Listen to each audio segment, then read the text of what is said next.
जी की मेहर, बहुत सारी मेहर है। आई थिंक यहाँ होना ही एक बहुत बड़ी ग्रेस है।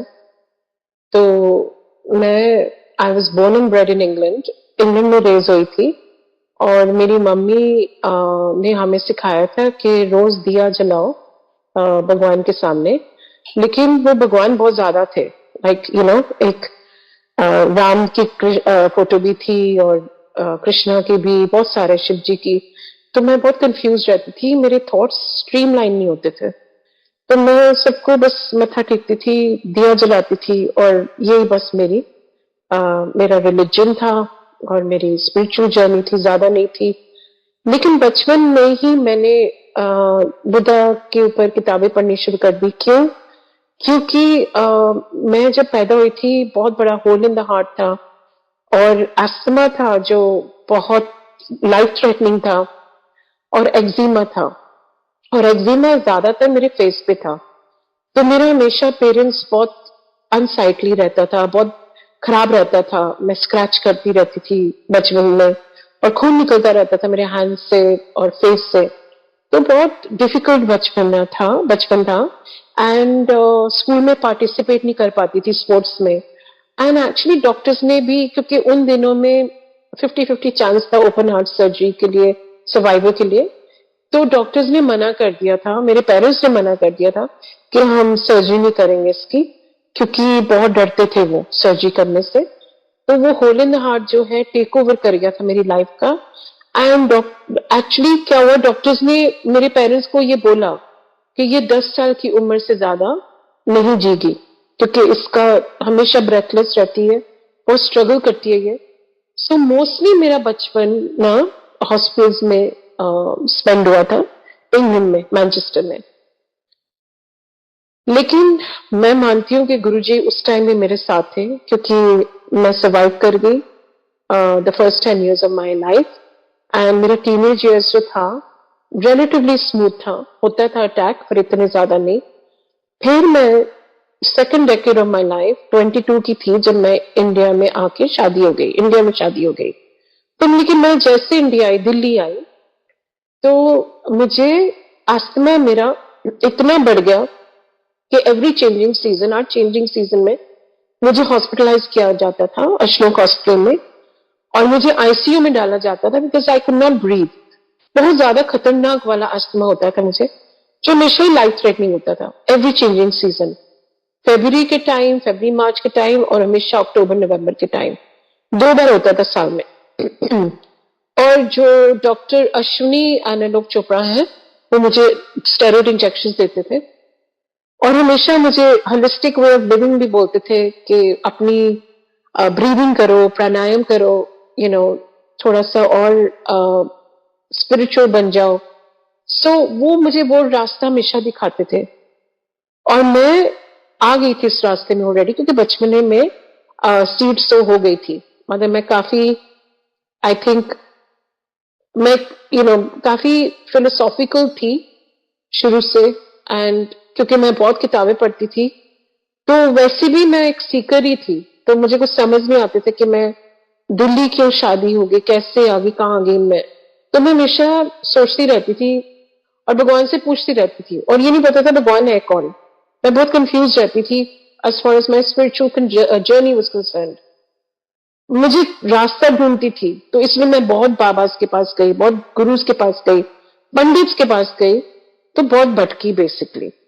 एंड फिर 97 में बहुत खतरनाक अटैक आया मुझे, और उस टाइम में, उस फेज में मेरा स्किन ऊपर से नीचे तक और ज्यादा फ्लेयर अप हो गया, इतना ज्यादा कि मेरी शक्ल भयानक हो गई और ब्लैक हो गई, और पस निकलता था मेरी स्किन से।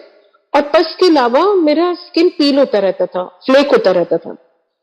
तो मुझे अपने आईने से बहुत डर लगता था, और दुनिया से भी डर लगता था। मैं अपने आप को बंद कर लिया था घर में, मैं बाहर नहीं जाती थी, सोशल लाइफ थी नहीं, इंट्रोवर्ट हो गई थी, बिल्कुल ही इंट्रोवर्ट, ऐसे इंट्रोवर्ट कि मैं लोगों को मिलती नहीं थी, किसी को नहीं मिलती थी।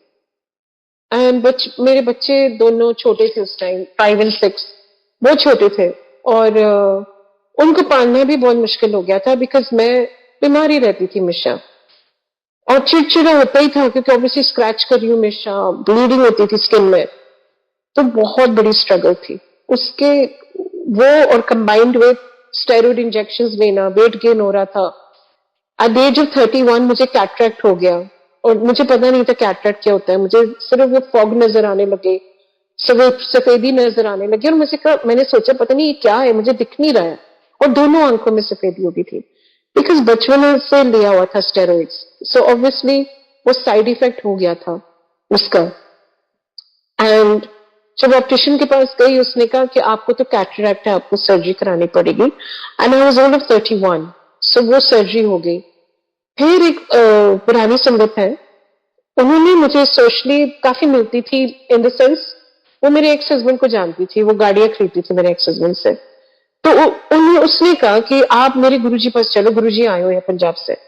मैंने बहुत रिसिस्ट किया, मैंने कहा नहीं, मेरा हो गया ये, I am done and dusted with gurus and babas, मुझे इंटरेस्ट नहीं है क्योंकि मैं बहुत भटक चुकी हूँ और मुझे नहीं लगता कोई किसी के लिए कुछ कर सकता है। मैं बहुत दिल टूट गया था लाइफ में, मेरी मैरिज भी क्लैप्स हो रही थी, नेचुरली क्लैप्स होनी थी क्योंकि मैं बहुत बीमार रहती थी हमेशा। तो यू नो वो भी क्लैप्स हो रही थी, कुछ वर्क नहीं हो रहा था। मेरे इन-लॉज मुझे समझते नहीं थे, मैं बहुत मैं इंग्लैंड से आई थी एंड थोड़ी आई गेस डिफरेंट थी। मारवाड़ी मैं पंजाबी फैमिली की एंड शादी मारवाड़ी फैमिली में हुई, सो वो कल्चरल डिफरेंसेस टू मैनी थे एंड वो गैप ब्रिज नहीं हो पा रहा था। तो इतने ज्यादा डिफरेंसेस थे और इतनी ज्यादा स्ट्रगल्स थी और चैलेंजेस थे कि मुझे लगता था मैं जी की रही हूँ। एक्चुअली मुझे बहुत ज्यादा मैं सैड रहती थी। एंड फिर वो जो पुरानी संगत है वो बार बार बोलती, जब भी मिलती 97 थ्रू आउट, कि अब गुरुजी आ गए, अब तो मिल ले। तो मैंने कहा नहीं, सच्ची मुझे इंटरेस्ट नहीं है।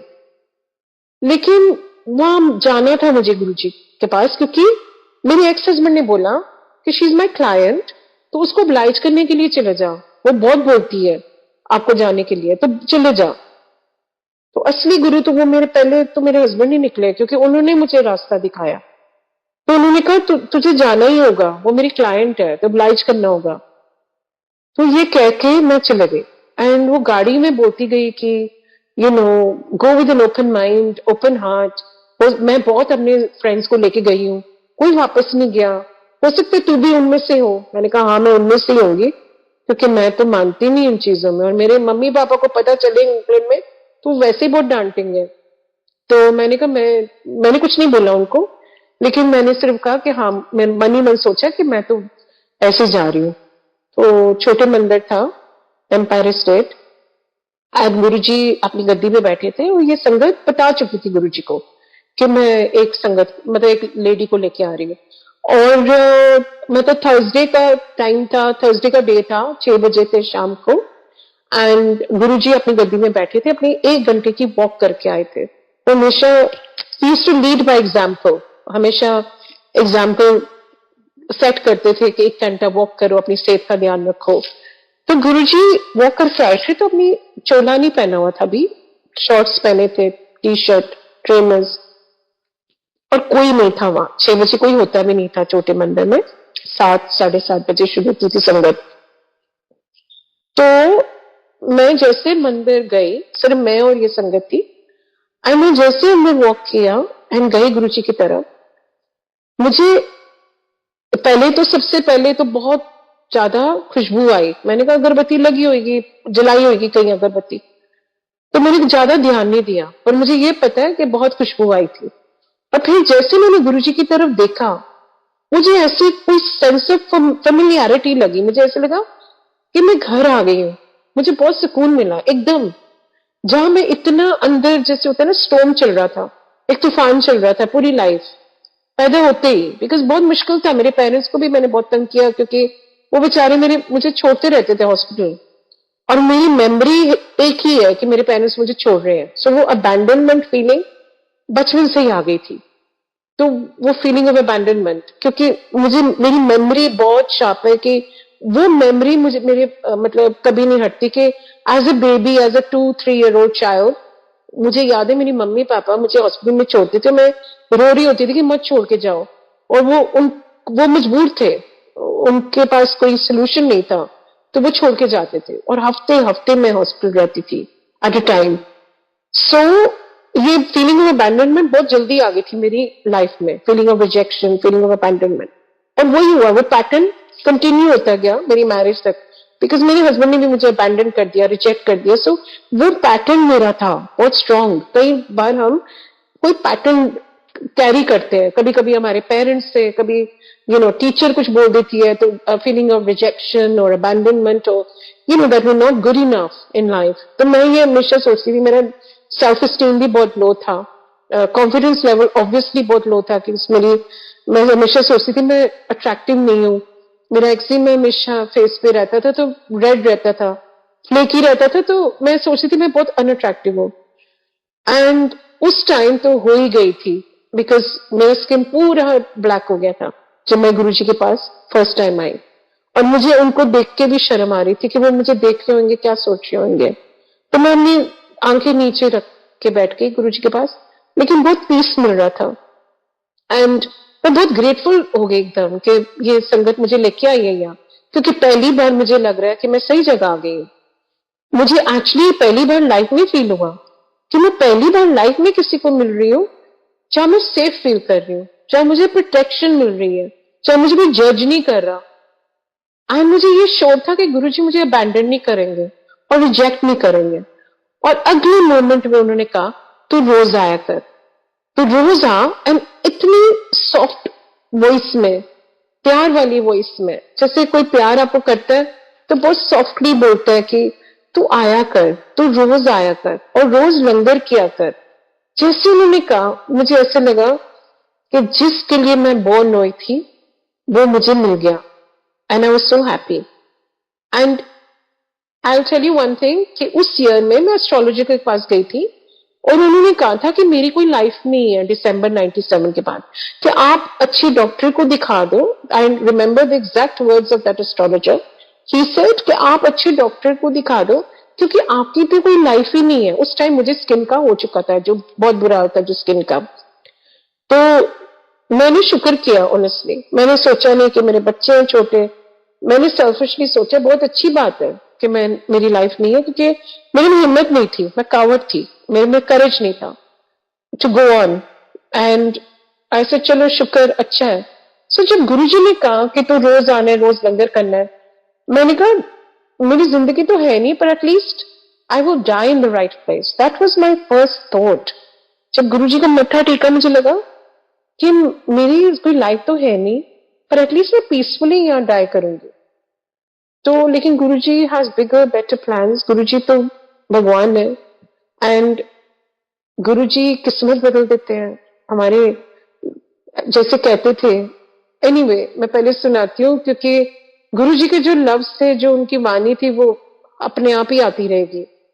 तो फिर मेरा वो शुरू हो गया अस्थमा, जहां गुरुजी के पास बैठी थी और गुरुजी साथ ही बिठाते थे। ये नहीं क्योंकि मैं स्पेशल थी, क्योंकि बाद में उन्होंने समझाया कि तेरे साथ तो कोई लंगर खाने को तैयार नहीं था, क्योंकि तेरी स्किन ऐसी थी कि सब, मतलब इतनी भयानक थी, सब डरते थे तेरे साथ लंगर खाने के लिए, तभी मैं तुझे साथ बैठाता हूं। तो क्या हुआ कि अक्टूबर का सीजन आ गया, सितंबर 97 में गए, अक्टूबर में आ गया, फटाफट ही आ गया, और मेरा अस्थमा ट्रिगर हो गया वहां बैठे बैठे, मेरा अटैक। तो मैंने कहा गुरुजी मुझे अभी जाने दीजिए, क्योंकि मुझे सांस नहीं आ रहा। एंड गुरुजी कहते कोई गल नहीं, तू पूरा लंगर कर। तो आई थॉट कि गुरुजी कितनी मर्सीलेस है कि गुरुजी मुझे लंगर खाने को बोल रहे हैं, मुझे तो सांस नहीं आ रहा, मुझे जाना है यहां से। तो मैंने फिर से बोला, मैंने कहा गुरुजी मुझे सांस नहीं आ रहा, कहने पूरा लंगर कर अगर कल्याण करना है तो आई सेड गुरुजी मुझे स्टेरॉइड इंजेक्शन चाहिए। कहने आइयो तेरे स्टेरॉइड इंजेक्शन है। And he was quite harsh, softly नहीं बोल रहे थे उस टाइम। कहने आइयो तेरे स्टेरॉइड इंजेक्शन है, चुप करके खा, अगर कल्याण करना है, बाहर जूती उतार दी है तो अपने सनबर्ड छड़ के आया कर, सोचा न कर ज्यादा। तो मैंने फिर खा लिया रोते रोते, और मैं बहुत रो रही थी क्योंकि सचमुच सांस नहीं आ रहा था। सांस ना आए, अस्थमा अटैक हो तो आप पानी भी नहीं पी सकते, लेट अलोन कुछ खाओ। तो मैंने बोला, मैंने कहा गुरुजी स्टेरॉइड्स नहीं है, आलू गोभी दाल है। मैंने भी मतलब आगे करना शुरू कर दिया। तो कहते कि चुप करके खा। तो आई एट एंड खा के मैंने जैसे मत्था टेका, मैंने मन ही मन बोला मैं यहाँ दोबारा कभी नहीं आऊंगी। तो गुरुजी ने जवाब दिया एकदम, कल आ जाए, जा कल्याण कितना ऐश कर।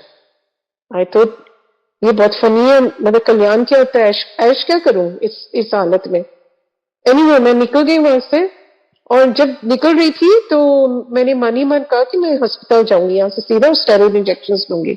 तो गुरुजी ने बोला उन हॉस्पिटल जाने दी लोड़ नहीं, कार जाके आराम ना सोई और कल आ जाए। आज तो पता नहीं मेरे थॉट्स सुन रहे हैं गुरुजी की कोइंसिडेंस है। एनीवे मैं चले गई एंड मैं घर की तरफ जाना शुरू कर दिया, क्योंकि मैंने रियलाइज किया कि मैं तो ब्रीथ कर रही हूँ, मेरा तो ब्रीदिंग नॉर्मल हो गई है। तो कहा मेरा चोकिंग फीलिंग थी, और चोकिंग फीलिंग खत्म होके मैं ऐसे ब्रीथ कर रही थी जब मैंने कभी ऐसे ब्रीथ नहीं किया। मतलब नॉर्मल सांस मुझे पता ही नहीं था क्या होता है, मैं हमेशा मुंह से सांस लेती थी और सांस आता नहीं था, इनहेलर कैरी करती रहती थी। मतलब आप सोच नहीं सकते कि क्वालिटी ऑफ लाइफ क्या होता होगा। बाहर जाने से डरती थी कि अस्थमा ना शुरू हो जाए, तो वो डर पैदा हो गया था मेरे दिल में, हमेशा डरी रहती थी हर चीज से। लेकिन डर शुरू हुआ था मेरी हेल्थ से कि नहीं मैं अगर सिनेमा जाऊंगी ये हो जाएगा, कैफेटेरिया जाऊंगी ये हो जाएगा। अस्थमा मेरा साथ मेरा शैडो बन गया था, मेरी लाइफ बन गई थी, और मेरा मेरा फेयर बन गया था। नहीं भी होना होता था तो हो जाता था। तो फिर मैंने सोचा ये कोइंसिडेंस है, कि मतलब ये इत्तेफाक है कि मेरा अस्थमा ठीक हो गया, हो सकता है अगले चेंजिंग सीजन देखेंगे क्या हो रहा है। लेकिन बहुत चेंजिंग सीजन आए, लेकिन मेरा अस्थमा कभी वापस नहीं आया। एक लंगर प्रसाद के साथ गुरुजी ने वो अस्थमा जो ट्रिपल कर रहा था मेरी लाइफ को, और जो मेरा कॉन्फिडेंस खा गया था और मेरा लो स्टीम था, वो गुरुजी ने ठीक कर दिया एक लंगर प्रसाद के साथ। तो वो ही हमारी शक्ति है, लंगर प्रसाद में ही शक्ति है। अगर हम सचमुच गुरुजी की वाणी फॉलो कर रहे हो, गुरुजी का हुक्म फॉलो कर रहे हैं, तो बहुत सिंपल है, बिकॉज सिंप्लिसिटी गुरुजी सिखाने आए थे, और गुरुजी ने रिलीजन को ही सिंप्लीफाई कर दिया। जब मैं छोटी बच्चे की मतलब जब थी तो मैं बहुत कंफ्यूज रहती थी किस भगवान को मानूं, किस भगवान को डिवोट करूं। गुरुजी ने कहा मेरे पे ध्यान दो, एंड वो बड़ा सिंप्लीफाई एंड स्ट्रीमलाइन कर दिया हमारे रिलीजन को। तो कोई वहम नहीं, कोई अहम नहीं, कोई मतलब कोई रिचुअल्स नहीं है, कोई सुपरस्टिशंस नहीं है, सब कुछ रिमूव कर दिया, और सिंपल प्रैक्टिकल वे में बस रब से प्यार करो, गुरुजी ने सिखाया। और गुरुजी का जो प्लेटफॉर्म है सत्संग का, वो और भी सिंपल है और बहुत पीसफुल है, ब्लिसफुल है, कि हम सत्संग में बैठते हैं शांति से, साइलेंस में, एब्सोल्यूट साइलेंस में। Guruji was big on discipline, there is no doubt. वो अगर कोई फोन सुन नहीं रहा होता था या फोन देख रहा था होता तो कहते थे फोन की वाइब्रेशन लो या मेरी वाइब्रेशन लो। फोन का उनको बहुत था कि तुसी आयो 2 घंटे ते मेरे पे 100% फोकस करो, 100% मतलब 100% सरेंडर, तो 100% ब्लेसिंग्स जितने हम देंगे। मैथमेटिक्स सिंपल है, अगर हम सत्संग में बैठ के 10% अटेंशन दे रहे हैं और डिवोशन दे रहे हैं तो 10% ब्लेसिंग्स जो हम देंगे वही वापस आएगा हमारी तरफ। तो इसलिए बहुत जरूरी है हमें अपने आप को चेक करना। जब हम सत्संग में बैठे होते हैं या अकेले भी घर में बैठे होते हैं और सुन रहे होते हैं शब्द कुर्बानी, तो हमें अपने आप को चेक करना है कि थॉट्स इधर उधर जा रही है कि गुरु जी तरफ जा रही है। अब आज तक होता है ऐसे कि माइंड वॉन्डर करता है, तो लेकिन हमारे ऊपर है कि माइंड को वापस लाना और गुरु जी तरफ ध्यान देना फिर से। और फोन हमेशा साइलेंट, अगर पूरा कॉन्फिडेंस है तो बंद ही कर दो, क्योंकि उसमें जो रस मिलता है ना, जो गुरु जी कहने से मेरे को लाओ तो रस लिता करो, पूरा रस लो, आनंद लिता करो। आनंद लैन वाले बड़े घट लोग होंगे ने। तो वो साल बीत गया, एंड देन दूसरी समर ऑफ 98 गुरु जी ने मुझे बुलाया संगत से एंड कहते हैं तू शर्मा में पास हो गई, तेन नींबू की तरह ने छोड़े, जा तेरे स्किन कैंसर ठीक किता। नाउ फिर बोले तू आईने को ना डरिया कर, तू बाथरूम की बत्ती में बंद किया कर बाथरूम जान तो पहले, और तू हम ठीक हो गई। तो पिछले साल एस्ट्रोलॉजी को गई थी। मैं कहा हाँ जी गुरुजी। वही शीपिशली मैंने जवाब दिया कि मुझे पता था कि गुरुजी काफी मतलब फेवर में नहीं थे इन चीजों के, क्योंकि गुरुजी कहते सी तुसी इधर उधर जानते हो ना, एस्ट्रोलॉजर या टैरो कार्ड रीडर वो वेमो में डाल देते हैं आपको, और मैं यहाँ आपका कल्याण कर रहा होता हूँ, आपको एक जगह लेके जा रहा होता हूँ, आपकी लाइफ को स्ट्रीमलाइन कर रहा होता हूँ, और फिर आप नेगेटिव हो जाते हो क्योंकि वेमो में पड़ जाते हो, किसी ने कुछ बोल दिया आपको, किसी एस्ट्रोलॉजर ने किसी उपाय बता दिया उसने, तो वो मेरा काम मुश्किल हो जाता है। तो इसलिए आप मेरे पास आते हो तो एस्ट्रोलॉजी के पास जाने की जरूरत है नहीं, मतलब जरूरत ही नहीं है, क्योंकि गुरुजी सब कुछ है, वही हमारे टैरो कार्ड रीडर है, वही हमारे एस्ट्रोलॉजर है, वही हमारे सब कुछ है actually, and he is a life changer, he is a game changer, not astrologers. Astrologers सिर्फ पढ़ सकते हैं, गुरुजी बदलते हैं। एस्ट्रोलॉजर्स पढ़ते हैं आपकी पत्री, गुरुजी आपकी पत्री बदलते हैं, इट्स वेरी सिंपल। तो फिर गुरुजी ने कहा तो एस्ट्रोलॉजी को गई सी, मैं कहा हाँ जी गुरुजी गई सी, ਤੇ ਕਹਿੰਦੇ ਉਹਨੇ ਕੀ ਕਿਹਾ ਸੀ, तो मेरे मुंह से लफ्ज ही नहीं निकल रहे थे, मैंने कहा गुरु जी, कहने उन्हें क्या सी ना, तेरी लाइफ नहीं है दिसंबर 97 दस ना, तो मैं तेनों नवी जिंदगी देती है, अगे जाके समझ आएगी क्यों देती है। मैं उस फेज में लाइफ में बहुत दुखी थी, तो मैंने कहा पता नहीं क्यों दी है, क्या देने की जरूरत थी। तो गुरु जी को पता था मैं निराश हो गई, कि कहते अगे जाके समझ आएगी, सब ठीक हो जाएगा। तो उनको पता ही था, मैंने कुछ कभी बोला नहीं गुरुजी को कि मेरी मैरिज कोलैप्स हो रही है गुरुजी, और you know I am deeply unhappy. कहते हैं ना कि स्वर्ग और नरक यही है, तो खुशी स्वर्ग होती है और दुख होता है जो, वही नरक है। तो मेरे अंदर बहुत ज्यादा दुख था, तो मैंने कहा गुरुजी मुझे, कहते सब ठीक हो जाएगा। तो मुझे ये नहीं पता था क्या ठीक होगा, because actually marriage was irreparable and irreversible, मुझे लग नहीं रहा था कि कुछ कभी ठीक होगा, बिकॉज आपको पता चल जाता है, इंसान की नेचर से ही पता चल जाता है। तो मैंने कहा मुझे नहीं लग रहा कभी ठीक होगा, तो कि मेरा मतलब हस्बैंड ठीक हो जाएगा या मेरी मैरिज ठीक हो जाएगी। तो मैंने कहा देखते हैं आगे क्या होता है, लेकिन मैं बहुत ज्यादा सैड तो रहती थी। ठीक हो गया था, स्किन एकदम जैसे ब्लैक था, डार्क था, डिफॉर्म था मेरा फेस, तो वो मिराक्युलसली अपने आप ही लंगर करते करते आते अपने आप वो ठीक हो गया। और जो पुराने समय जिन्होंने देखा हुआ मुझे, वो तो देखते देखते ही उन्होंने देखा ये मेरे को, बिकॉज मेरे को जो था विजुअल था ना, वो दिखने मतलब it was visible, so because it was visible people could see the transformation. And asthma भी ठीक हो गया, ये स्किन कैंसर भी ठीक हो गया। एंड जैसे गुरुजी कहते मैं 90% अपने ते लल्ला ना, फिर उन्होंने कहा मुझे, कहना तेरे वास्ते ना मैं बड़ा खून बहाया है, मैं बड़ा बीमार रहा एक हफ्ता, तेरा स्किन कैंसर अपने ते ले लेता सी, तो बड़ा बीमार रहा मैं, तो मेरा देनिया भी नहीं दे सकती, जो कि ऑब्वियस मतलब आज मैं बैठ के सोच कर एक दिन सोचेंगी तो मैं तेना की कितना है।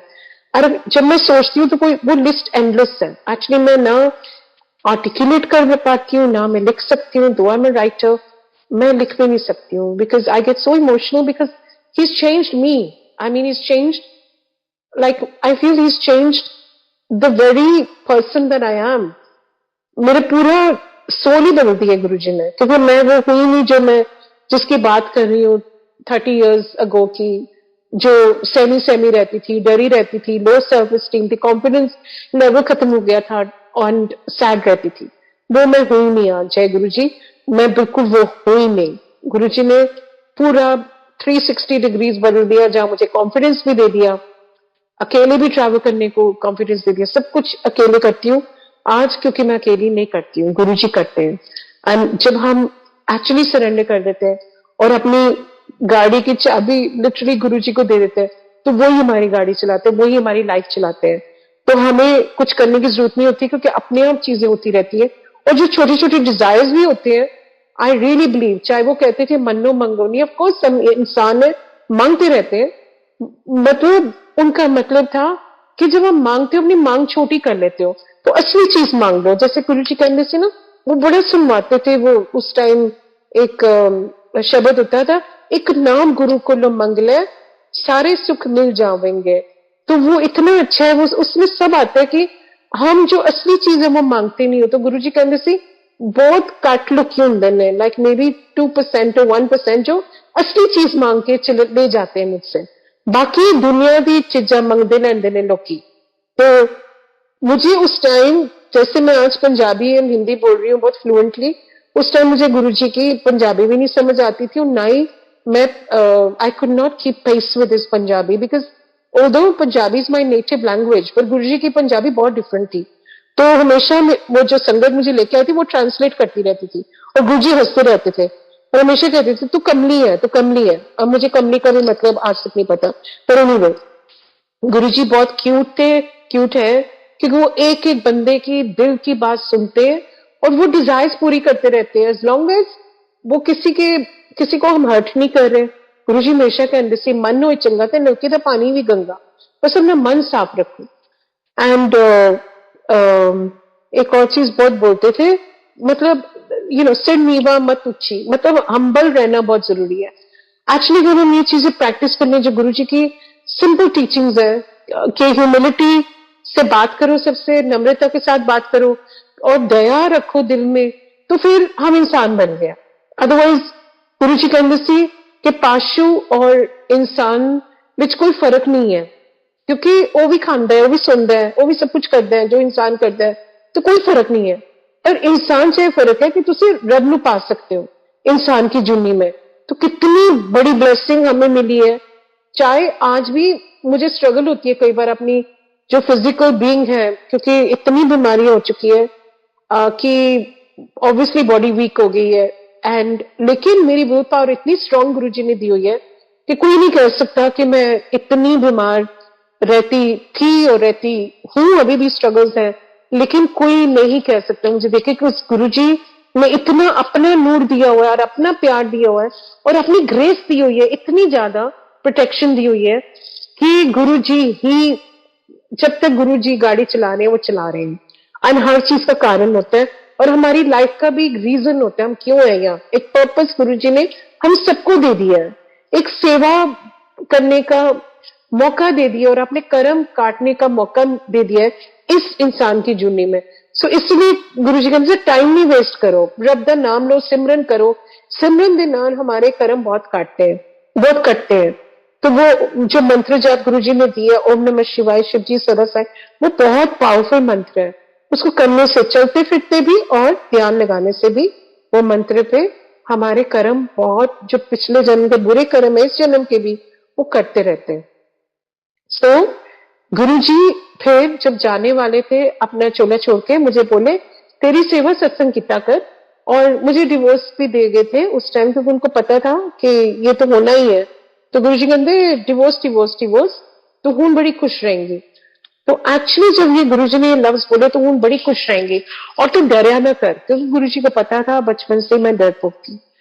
तो कहते हूं तो देखी मैं बेसिकली उन्होंने बोला कि हमेशा मैं तेरे साथ हूं। तो ये बहुत बड़ी चीज है जब भगवान आपको बोलते हैं कि वो हमेशा आपके साथ है, और ये महसूस होता है, लेकिन और भी महसूस करने से और भी पाठ करना होता है। बहुत जरूरी होता है कि हम भी गुरु जी को याद करें। तो जब याद करते हैं हम गुरु जी को, तो गुरु जी भी हमारी तरफ ही देख रहे होते हैं। तो ये बहुत जरूरी है, not to take Guru ji for granted. जैसे कभी कभी होता है राम को खिलौना जाना, गुरु जी कहने से अपनी हंसी मजाक में कि लोग समझते ने मैं दुकान खुली हुई है थे तो शॉपिंग लिस्ट लेन देने, आज भी यही होता है। कई बार लोग मांग लेते हैं जो नहीं मांगना चाहिए, और फिर कहते हो यहाँ तो कुछ नहीं मिला, चलो अगले बाबा को चलने हैं। सो गुरु जी ये जर्नी है, ये जर्नी ऑफ द सोल है, ये सोल स्पिरिचुअल जर्नी एक्चुअली है हमारी, और पता नहीं कितने जन्मों की जर्नी है जो हमने कर्म कमाए हुए हैं। हम बहुत लकी है, बहुत ब्लेस्ड है कि इस जन्म में गुरुजी है तारने के लिए और हमारा हाथ पकड़ने के लिए, और वो दुख कहीं नहीं जाता है, लेकिन कम कर देते हैं गुरुजी। हमारी जितनी स्ट्रगल्स होती है वो रिड्यूस कर देते हैं, टाइम के साथ भी और इंटेंसिटी के साथ भी। सो ये बहुत बड़ी चीज है। सो हमारे गुरुजी को प्यार करना, उनका मान करना और उनका वचन निभाना, वो ही हमारी असलियत है, वही हमारी सच्चाई है, और वही हमारी नैया को पार कराएगा। सो गुरु जी कहते से सच्चा और अच्छा हमेशा बनो, फिर रब थोड़े नाल है। पोलिया का रब होता है, चलाकिया विच कुछ नहीं रखिया, तो सच्चा और अच्छा बन के रहो।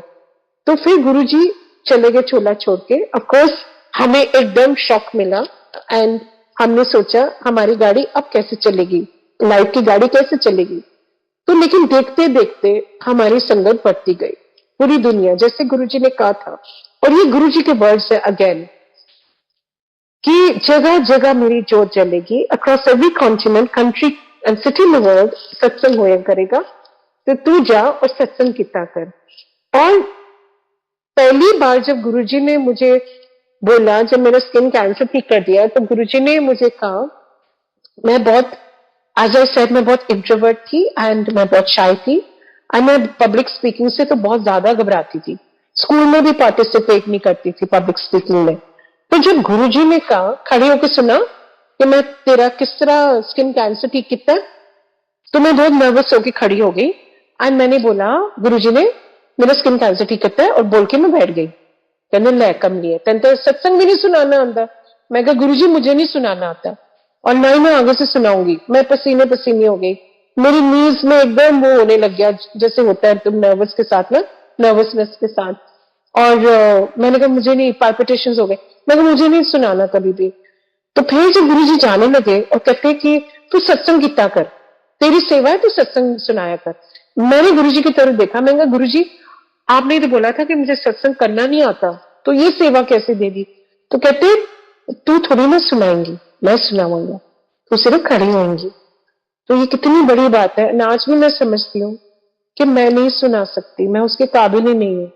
जहां जहां बेचते हैं गुरुजी, मैं हमेशा पहले मत्था टेकती हूँ, कहती गुरुजी टेक ओवर, बिकॉज मुझे तो सुनाना नहीं आता है सत्संग, और गुरुजी एक्चुअली टेक्स ओवर। जो गुरुजी चाहते हैं कि उनकी संगत सुने, वो ही सुनवाते हैं। एंड गुरुजी कहते से सुनन वाला और सुनान वाला दोनों तरह मेरी लहरें चल दिया ने, और मेरी लहर चल रही होंगी है। तो इस करके जिन्नी मर्जी वारी तुसी सुनो स्किन कैंसर दा या अस्थमा दा, उस टाइम तुहानू नहीं पता मैं किहदा कल्याण कर रहा, तुहाडा, तुहाडी फैमिली दा आने वाला अस्थमा, आने वाला कैंसर, कुछ नहीं पता। गुरुजी कहंदे आने वाला टाइम देखना, बारिश होनी है 3 चीजां दी। मैंने कहा हाँ जी गुरुजी। कहंदे देखी, डिवोर्स, डिप्रेशन ते कैंसर, 3 चीजां दी बारिश होनी है। And I looked at him, मैंने कहा गुरुजी ये तो जहां से मैं आई हूं ना, इंग्लैंड से, ये वहां होता है वेस्ट में, ये यहाँ इंडिया में डिवोर्स नहीं होता, इंडिया में कैंसर नहीं होता, और ना ही कभी डिप्रेशन होता है इंडियन में, इंडिया में। तो कहते घर घर की कहानी होनी है, तो देखती जा, बड़ा मारा टाइम आ रहा है, एक दिन आएगा तुसी कार बैठ के मैनू याद करोगे। सो गुरुजी हमें अपना चोला छोड़ के, और मुझे फिर 3 बार 2011 से लेके 2012 एंड तक मुझे, I was battling with cancer again. 3 बार हुआ, 3 ट्यूमर्स हुए, एंड 3 बार 3 ट्यूमर्स ब्रेस्ट कैंसर हो गया, तो 3 ट्यूमर्स हो गए। ये बहुत लंबा सत्संग है, फिर कभी सुनाऊंगी, तो बहुत अमेजिंग सत्संग है। पर because of the time constraint मैं सिर्फ इतना बता देती हूँ कि गुरुजी ने ही बचाया। ईच टाइम वो ट्यूमर पकड़ा गया टाइम से, वही बहुत बड़ी चीज है। वो भी एक संगत ने बताया मुझे, मैं इंडिया विजिट कर रही थी, सॉरी मैं मिस कर गई हूँ एक पॉइंट, बहुत पिवटल पॉइंट। गुरुजी ने कहा था मुझे जाने से पहले कि तू सत्संग कितना कर, और हम वापस इंग्लैंड जा और मां की सेवा कर। नाउ इस टाइम में 2007 में मैं बहुत अटैच हो गई थी इंडिया से। जब आई थी मुझे बहुत इंडिया अच्छा नहीं लगता था, बिल्कुल भी। इनफैक्ट मैं कहती थी मैं कहाँ गई हूँ, मुझे इंग्लैंड जाना है, मुझे फ्रेश एयर चाहिए, मुझे वो सिंप्लिसिटी चाहिए, मैं इंडिया में नहीं रह सकती, उस खासकर दिल्ली नहीं रह सकती। तो मैंने कहा गुरुजी मुझे इंग्लैंड वापस भेजो। तो ये चलता रहता था, और गुरुजी स्माइल करते थे, उनको पता था आखिर में इसको इंडिया से ही प्यार हो जाना है। तो वही हुआ 2007 में। मैं कहा गुरुजी अब मैं इंग्लैंड मत भेजो मुझे, मुझे अब इंडिया बहुत पसंद है, अब मेरा घर इंडिया है। तो गुरुजी कहते नहीं, तू वापस जा, उसे सत्संग शुरू करी मैनचेस्टर, और मां की सेवा कर। मैं बहुत कंफ्यूज थी, मैंने हाँ में हाँ मिला दी। मैंने कहा मैं मां की सेवा क्यों करूंगी, मेरे बच्चे यहाँ बड़े हो रहे हैं। एनीवे, जैसे गुरुजी ने बोला, उनका वचन था, उनकी वाणी थी, उनकी सच्चाई है। 2010 में 2009 में मेरे फादर पास अवे हो गए, ही डाइड, एंड मेरी मदर को एकदम 2009 में पल्मोनरी फाइब्रोसिस हो गया। मुझे पता भी नहीं था पल्मोनरी फाइब्रोसिस होता क्या। लंग डिजीज होती है, टिश्यूज श्रिंक होते जाते हैं, पेशेंट ब्रीथ नहीं कर सकता। तो बहुत सैड था। मम्मा बहुत अच्छी सोल थी मेरी मदर, बहुत ज्यादा दान करती थी, जो गुरुजी कहने से वैसे ही वो जीती थी कि अच्छा और सच्चा बनो, दान करो, गुप्त सेवा करो एंड गुप्त सिमरन करो। और गुरु, मेरी मम्मी रहती ऐसी थी। जब हम पैदा हो रहे थे, वे 5 सिबलिंग्स, जब हम पांचों पैदा हो रहे थे तो मम्मा रामायण पढ़ती थी। तो मम्मा थी ऐसे, उनके संस्कार बहुत ऊंचे थे, उनकी सोच बहुत ऊंची थी। तो मम्मी को ये हो गया, इतनी गंदी बीमारी, कभी सोच भी नहीं सकते थे, और वो डिजर्व नहीं करती थी ये, लेकिन कर्मों का खेल। तो मम्मा को हुआ ये, तो 2009 में, और अनुष्का मेरी बड़ी बेटी अमेरिका चले गई पढ़ने, यूएससी में, कैलिफोर्निया चले गई। एंड अभी सोनाक्षी मेरे साथ थी। तो फिर जब सोनाक्षी गई 2010 में, उसको छोड़ने गई थी मैं न्यूयॉर्क, तो फिर मुझे लगा कि अब मुझे जाना चाहिए। अपने आप ही वो बन गया पास, जब गुरुजी ने बोल दिया तो अपने आप वो रास्ता बन जाता है। तो मैं फिर पैक करके अपना, पंचशील में रहती थी उन दिनों में, तो मैं अपना lock stock and barrel pack करके मैं इंग्लैंड चले गई वापस। और मुझे यकीन नहीं होना था कि मैं ये कर रही हूँ। मैं सोनाक्षी को छोड़ के न्यूयॉर्क, फिर मैं मैनचेस्टर आ गई, और बहुत सैड फेज था मेरी लाइफ का, क्योंकि दोनों बच्चे मेरे बाहर चले गए, मेरा नया डिवोर्स हो गया, मैंने अपना घर शिफ्ट कर लिया, कंट्री शिफ्ट कर ली वापस। तो बहुत ज्यादा चेंजेस आ गई एंड मैं बर्दाश्त नहीं कर पाई, तो माइनर सा डिप्रेशन हो गया। और छोटा भाई मेरा जो है संजय, इंग्लैंड में, उसको ऑटोइम्यून डिजीज होगी। उस टाइम वो भी नहीं पता था क्या होता है ऑटोइम्यून डिजीज, तो ये नई नई, और उसको सिर्फ हफ्ता दिया गया था डॉक्टर ने, वो भी बहुत क्रेजी टाइम था। लेकिन मेरा सबसे छोटा भाई है जो संजीव, वो और मैं बस गुरुजी में मतलब है हमारी डिवोशन। तो उसने कहा कि तू गुरुजी का स्वरूप संजय की पिलों के नीचे रख दे, वो ठीक हो जाएगा। मैंने कहा डॉक्टर ने 1 हफ्ता दिया उसको, 1 हफ्ता भी नहीं, 5-6 दिन दिए थे। तो कहते तू देखना क्या मेरेकल होगा। तो एक्चुअली वो मेरेकल हुआ, सही डॉक्टर आ गया उसका उसको बचाने के लिए। And with in weeks Sanjay ठीक हो गया। एनीवे, वो भी बहुत हैप्पी टाइम था, एज इन ही रिकवर्ड। हमने सेलिब्रेट किया उसकी रिकवरी। समझ नहीं आ रहा था वो कैसे एकदम बीमार भी हो गया, बहुत ज्यादा एक्सरसाइज करता है, बहुत फिट है, और उसको ऑटोइम्यून डिजीज हुआ, तो हम शॉक्ड हो गया एज अ फैमिली। देन मम्मा को 6 महीने दिए गए 2010 में, एंड मैं बहुत वहां लोनली हो गई, क्योंकि मैं अपने बच्चों को मिस कर रही थी। तो जैसे गुरुजी ने कहा कि थोड़ा गुरु परिवार थोड़े अपने परिवार को ज्यादा प्यार करेगा और काम आएगा, which is a reality today. So एक संगत है, वो बड़े मंदिर से निकल रही थी, मंडे का दिन था, और कहती है अनीता तुझे याद है ना गुरुजी ने क्यों भेजा तुझे इंग्लैंड। मैंने कहा हाँ जी, मम्मा का ध्यान रखने के लिए। कहती उसके अलावा सत्संग शुरू करवा। तो anyway, the long and short, 5 हमारी थे मेरे बचपन की फ्रेंड्स, एंड हमने फिर वहां सत्संग शुरू किए उस टाइम 2010 एंड में। एंड आज हमारे पास मैनचेस्टर में 500 से ऊपर संगत है। तो ये गुरुजी ने शुरू किए वहां भी, न्यू कैसल में भी, लिवरपूल में भी, बर्मिंघम में भी, लंदन में भी, हर जगह गुरुजी की सचमुच जोत जल रही है, और संगत अपने आप ही बढ़ती जा रही है। एंड फिर मम्मा की डेथ हो गई 2014 में, और जब वो डेथ हुई, अब मैं कंफ्यूज फिर हो गई कि मैं इंडिया वापस जाऊं कि मैं अब इंग्लैंड में रहूं। अब मुझे इंग्लैंड अच्छा लगने लग गया दोबारा। 4 साल वहां रह लिया, तो मैंने कहा शायद मेरा ये घर है, और मेरे चाइल्डहुड फ्रेंड्स तो थे ही। लेकिन अगेन गुरुजी ने बोला हुआ था एक चीज कि जब मैं पंचशील, गुरुजी ने लेके दिया मुझे घर, जब मेरा डिवोर्स हुआ, तो गुरुजी कहते ऐतकी मैं तेन पंचशील बस ब्लेस कर रहा, अगले तेन वसंत विहार लैके देवांगा। मैं हंसने लगी, मैं कहा गुरुजी पंचशील तो अफोर्ड नहीं हो रहा, वसंत विहार कैसे लूंगी, और वसंत विहार कब लूंगी, आप तो मुझे इंग्लैंड भेज रहे हो। तो कहते नहीं, तो वो वसंत विहार रहेंगी। तो गुरुजी ने काफी घुमाया, तो फिर मैं आ गई। एंड मैंने कहा गुरुजी मैं संध्या कैसे लूंगी, उस टाइम जब बोला गुरुजी ने 2007 में, तो मैंने कहा गुरुजी कैसे लूंगी, कहते जुगाड़ करांगे, और वो जुगाड़ हो गया। वो बहुत लंबा सत्संग है अगेन, पर वो जुगाड़ हो गया। And then I came back to India, and लेकिन वो बेस बनाना था गुरुजी ने यहाँ, क्योंकि गुरुजी हमेशा मुझे एक चीज बोलते थे, तू बाहर रहा कर, तो हमेशा बाहर रहा कर, देश या बाहर रहा कर, तू अपना सत्संग करता कर। सो वही गुरुजी ने रोड मैप की मेरी लाइफ।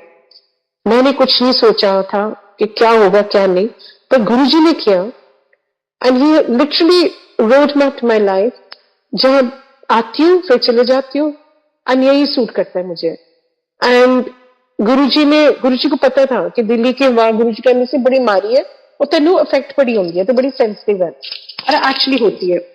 कुछ साल बाद मुझे भी ऑटोइम्यून डिजीज हो गया संजय की तरह, और मेरी पूरी स्किन फ्लेयर अप हो गई।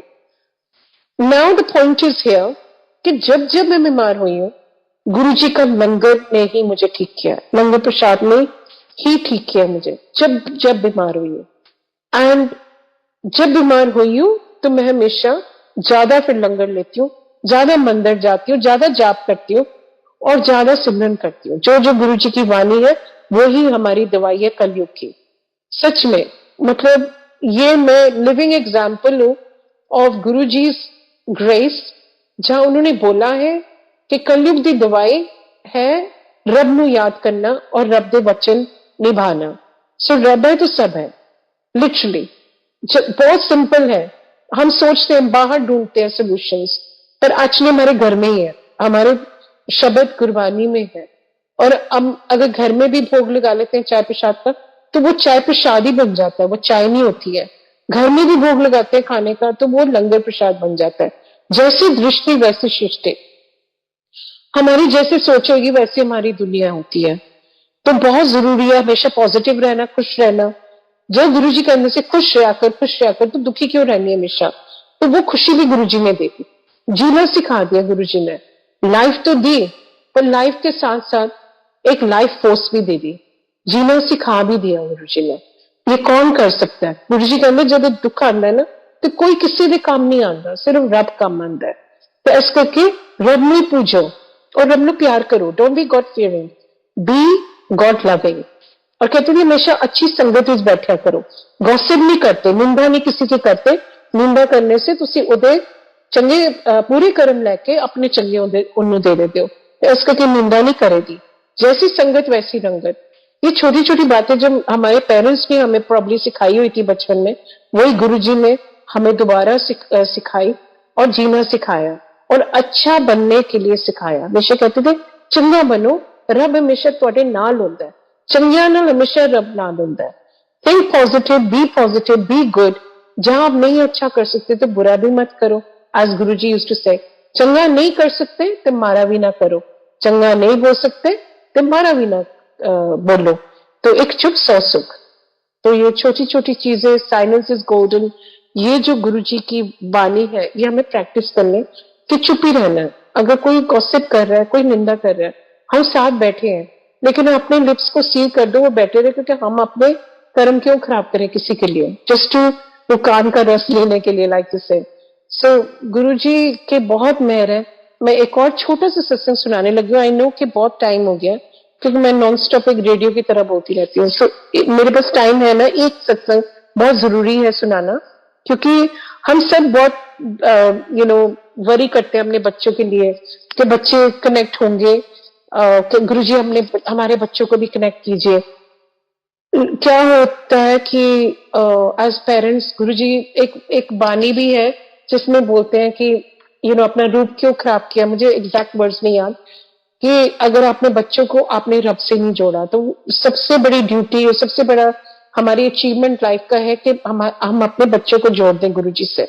क्योंकि जैसे हमने बेनिफिट किया वैसे हमारे बच्चे भी बेनिफिट करें और आगे उनके बच्चे भी बेनिफिट करें और उनका भी कल्याण होता जाए। तो मैं कोविड से पहले मैं दिल्ली में थी, लेकिन मैं ट्रैवल कर रही थी, तो आई वेंट टू बॉम्बे। तो मेरी बड़ी बेटी बोली कि मम्मा आप दुबई आ जाओ। मैं चले गई वहां। तो लॉन्ग एंड शॉर्ट, मैं बहुत शॉर्ट में सुना रही हूँ, तो मैं चले गई दुबई। मैं जब गई तो बहुत स्मूथ हुआ हमारा 2020। सब बोल रहे थे कि बहुत स्ट्रगल है ये वो, पर गुरु जी की मेहर, हम अपने घर में सत्संग करते थे। और वहां दुबई में लॉकडाउन 2 हफ्ते से ज्यादा हुआ ही नहीं, तो हम तीनों सत्संग जाते थे आते थे, मैं ज्यादा बच्चे कम। तो मैं यही प्रार्थना करती रहती थी कि गुरु जी बच्चे भी जुड़ जाए, लेकिन उनका अपना टाइम होता है। और गुरु जी वैसे तो वो बचपन से जा रहे थे, 5 साल के और 6 साल के थे दोनों जब जाते थे छोटे मंदिर, लेकिन हम बड़े हो गए थे तो नेचुरली उनकी अपनी डिफरेंट प्रायोरिटीज होती है। लेकिन 2020 जैसे स्मूथ था, 21 में सोनाक्षी को कोविड हो गया, मेरी यंगर वन को। और 2 हफ्ते बाद उसका अनुष्का का बर्थडे था 30th, और एक दिन पहले वो वहां डेजर्ट पे चले गए और वो क्वाड बाइक पे थी, तो वो क्वाड बाइक टम्बल होके वो रॉक पे हिट किया, उसका फेस सारा डैमेज हो गया। तो बहुत बड़ा एक्सीडेंट हुआ सोनाक्षी का। एंड वहां डॉक्टर ने बोल दिया कि ये जो इसकी विजन है राइट आई में, ये खो बैठेगी अगर हम सर्जरी नहीं करेंगे with in the next 10 days। Anyway, उसके फादर ने बोला अब इसको इंडिया ले आओ। इंडिया ले आए, मैं बाद में आई। एंड यहाँ पे डॉक्टर्स ने बोला कि नहीं, वेट करते हैं, बहुत डेलिकेट सर्जरी है, और इसका आई फ्रैक्चर था, फेस काफी खराब था इसका। तो गुरुजी ने ये फिर छोटे मंदिर जाने लगे और बड़े मंदिर जाने लगी, और ये जहां इसको समोसा चाय प्रसाद मिलता है ये लेती थी, पूरा लंगर लेती थी, पूरा डबल विजन दिखता था लेकिन इसको। तो क्या हुआ, इस सोनाक्षी का फेथ तो था लेकिन कभी प्रैक्टिस इतना नहीं कर पाती थी, ये वर्किंग वुमेन है सोनाक्षी, यंगर वन, दोनों ही एक्चुअली दोनों योगा और मेडिटेशन सिखाते हैं। तो इतनी बिजी रहते थे कि उनको टाइम ही नहीं होता था सत्संग जाने के लिए। लेकिन अब क्योंकि वो बीमार हो गई थी और उसका एक्सीडेंट हुआ था, तो वो अपना ऐसे था जैसे गुरुजी उसका कनेक्शन बना रहे हैं। तो वो रोज आती थी, रोज लेती थी अपनी प्रसाद। एंड वो कहती थी मम्मी मुझे सर्जरी नहीं करानी, बिकॉज वो डेलिकेट है और स्कार हो जाएगा मुझे, क्योंकि स्कार तो होना था नेचुरली, सर्जरी का आई सर्जरी थी। तो क्या हुआ कि वो अपना फेथ बना रही थी, और देखते देखते डॉक्टर्स ने चाहे कहा था कि सर्जरी करेंगे हम, बाद में करेंगे, आराम से करेंगे, तो वो सर्जरी हुई नहीं और विजन अपने आप रिस्टोर हो गई। और सोनाक्षी का फेथ ऐसे बढ़ गया कि वो अब अपने आप जाती है दुबई में, और अनुष्का अपने आप वंस अ मंथ जरूर करती है अपने घर में। मतलब ये मेरे लिए ये बहुत बड़ी चीज है, और बहुत as a mother, as a parent, I think if they have made their own connection, तो इससे बड़ी अचीवमेंट कुछ हो ही नहीं सकती है। कि हम मतलब कहते हैं ना कि संगत, लाइक गुरु जी से संगत जोड़ो, पर पहले तो हमारी फैमिली को जोड़ो, सबसे जरूरी। चाहे वो कहते थे एक बंदा भी आंदा है तो मैं पूरी फैमिली में उतार देना, वो एक बात है, लेकिन अपना कनेक्शन बनाना वो बहुत बड़ी चीज है, और क्योंकि उसमें रस ही अलग है। और अगर हमें संगत को जोड़ना है, वो बहुत जरूरी है जोड़ना, बिकॉज ऑब्वियसली जो वाइब्रेशन है अर्थ की वो अभी बहुत लो है। हम कलयुग में आ गए, गौर कलयुग में आ गए, तो वो वाइब्रेशन बदलने के लिए एंड कलेक्टिव कॉन्शियसनेस को बदलने के लिए बहुत जरूरी है संगत बढ़ाना। लेकिन वर्ल्ड पीस से पहले तो हमारा इनर पीस बहुत जरूरी है। तो पहले हम अपने अंदर देखें जान के कि हमारे अंदर कितने वैर है, कितनी नेगेटिविटी है, तो वहां हम अपना जो टर्मोल है, टर्बुलेंस है, उसको खत्म करें पाठ करके। गुरुजी से और नजदीक आने से हमारा इनर पीस एक एक बंदे में हो जाएगा, तो अपने आप वर्ल्ड पीस हो जाएगा, और अपने आप लोग जुड़ते रहेंगे। गुरुजी जोड़ रहे हैं, गुरुजी खुद ही जोड़ रहे हैं, संगत वर्ल्ड वाइड जुड़ गई है। अब सिर्फ सरबत का भला हम मांगे, क्योंकि एक्चुअली बहुत डिफिकल्ट टाइम्स आ गए हैं, और अभी तो ये शुरुआत ही है, बहुत ज्यादा डिफिकल्ट लग रहा है आगे भी। एंड हमें सिर्फ गुरुजी की जो मंत्र जाप है और गुरबानी है और लंगर प्रसाद है, जल प्रसाद है, चाय प्रसाद है, और गुरुजी का प्यार है, वही हमें बचा सकता है। सो गुरुजी के चरणों में रहिए, रखी चरणा दे कोल, एंड हमें एक्चुअली ब्लेस कर दीजिए आज कि जब हम आंख बंद करें तो हमें आप ही दिखे, और हम सचमुच आपको पालें। क्योंकि गुरु जी यूज्ड टू से कि ਤੁਹਾਡੇ अंदर दे गुरु ਨੂੰ जगाना आया मैं, तो वही असली चीज है। तो जब हमारे अंदर के गुरु तो तभी जलेंगे जब हम सही रास्ते पे आएंगे। So may all of us be on the path, and may guru ji bless each one of us and bring him closer to him. तो गुरु जी से यही मांगो कि गुरु जी हमेशा रखना अपने चरणा दे कोल, और हमेशा हमें प्यार करते रहना, और फॉरगिव भी करते रहना, बहुत गलतियां भी होती है, एंड हमेशा अच्छा और सच्चा आपने ही सिखाना है, बिकॉज आप ही सब कुछ करते हो। सो जय Guru ji, thank you for enabling me to share, and सर्वत दा भला, एंड सब ब्लेस हो जाए गुरु जी की ग्रेस से। Thank you.